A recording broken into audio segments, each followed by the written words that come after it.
السلام علیکم، بسم اللہ الرحمن الرحیم، صلی اللہ علیہ وآلہ وسلم۔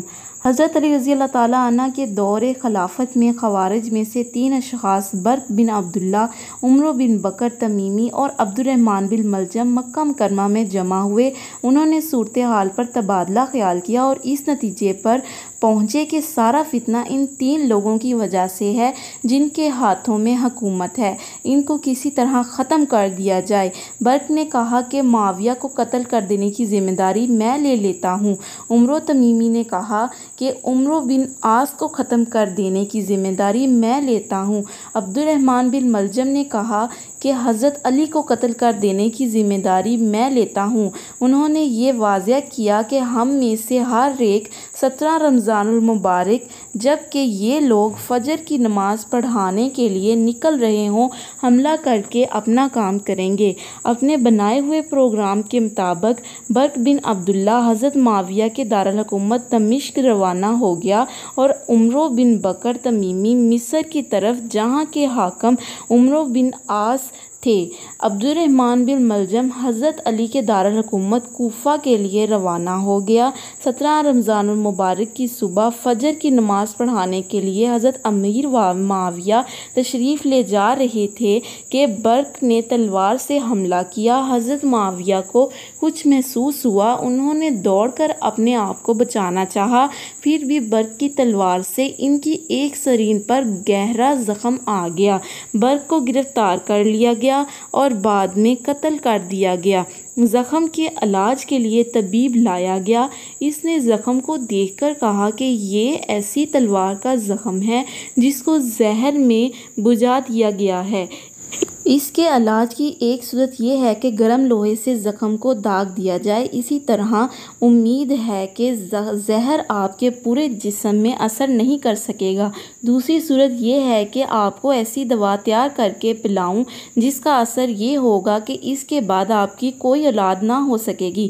حضرت معاویہ نے فرمایا کہ گرم لوہے کی تکلیف تو میں برداشت نہ کر پاؤں گا، تو اس کی وجہ سے آپ مجھے دوا پلا دو اور میرے لیے 2 بیٹے یزید اور عبداللہ کافی ہیں۔ چنانچہ ایسا ہی کیا گیا اور حضرت امیر معاویہ صحت یاب ہو گئے۔ اتنے میں اپنے پروگرام کے مطابق عمرو تمیمی عمرو بن عاص کے ختم کرنے کے ارادے میں مصر پہنچ گیا تھا، لیکن اللہ کی مشیت کے 17 رمضان کی رات میں حضرت عمرو بن عاص کو ایسی شدید تکلیف ہو گئی کہ وہ فجر کی نماز پڑھانے مسجد میں نہ آ سکے۔ انہوں نے ایک دوسرے خارجہ بن حبیب کو حکم دیا کہ وہ ان کی جگہ مسجد جا کر نماز پڑھائیں۔ چنانچہ وہ نماز پڑھانے کے لیے جائے نماز پر کھڑے ہوئے تو اس نے ان کو عمرو بن عاص سمجھ کر تلوار سے وار کیا اور وہ شہید ہو گئے۔ عمرو تمیمی گرفتار کر لیا گیا۔ لوگ اس کو پکڑ کر مصر کے حاکم حضرت عمرو بن عاص کے پاس لے گئے۔ اس نے دیکھا کہ لوگ ان کو امیر کے لفظ سے مخاطب کر رہے ہیں۔ اس نے لوگوں سے پوچھا یہ کون ہے؟ لوگوں نے بتایا یہ مصر کے حاکم عمرو بن عاص ہیں۔ اس نے پوچھا جس کو میں نے قتل کر دیا وہ کون تھا؟ بتایا گیا وہ خارجہ بن حبیب تھے۔ اس نے حضرت عمرو بن عاص کو مخاطب کر کے کہا میں نے تو تجھے قتل کرنے کا ارادہ کیا تھا۔ حضرت عمرو بن عاص نے فرمایا تو نے یہ ارادہ کیا تھا اور اللہ تعالیٰ کا ارادہ وہ تھا جو ہو گیا۔ اس کے بعد خارجہ بن حبیب کے قصاص میں عمرو تمیمی کو قتل کر دیا گیا۔ ان میں تیسرا خبیث ترین عبد الرحمن بن ملجم اپنے پروگرام کے مطابق کوفہ پہنچ گیا۔ وہ 17 رمضان کو فجر سے پہلے مسجد کے راستے میں چھپ کر بیٹھ گیا۔ حضرت علی رضی اللہ تعالیٰ عنہ کا معمول تھا کہ وہ گھر سے نکل کر الصلاۃ الصلاۃ کہتے ہوئے اور لوگوں کو نماز کے لیے بلاتے مسجد آتے تھے۔ اس دن بھی اسی طرح تشریف لا رہے تھے کہ ابن ملجم نے سامنے آ کر آپ کی پیشانی پر تلوار سے وار کیا اور بھاگا، لیکن لوگوں نے پکڑ لیا اور حضرت علی کے سامنے پیش کیا۔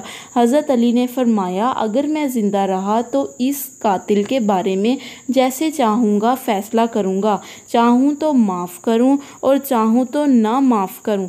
اگر میں اس میں فوت ہو جاؤں تو اس کو شرعی قانون قصاص کے مطابق قتل کر دیا جائے۔ حضرت علی ابن ملجم کے اس ظلم کے نتیجے میں وصال بحق ہو گئے تو حضرت حسن کے حکم سے اس بدبخت کو قتل کر دیا گیا اور لوگوں نے اس لاش کو جلا دیا۔ ویورز، اگر آپ کو ویڈیو اچھی لگی ہو تو پلیز اسے لائک، شیئر اور میرے چینل کو سبسکرائب کر دیجیے گا اور کمنٹ میں لازمی بتائیے گا کہ ویڈیو کیسی لگی۔ اللہ حافظ، فی امان اللہ۔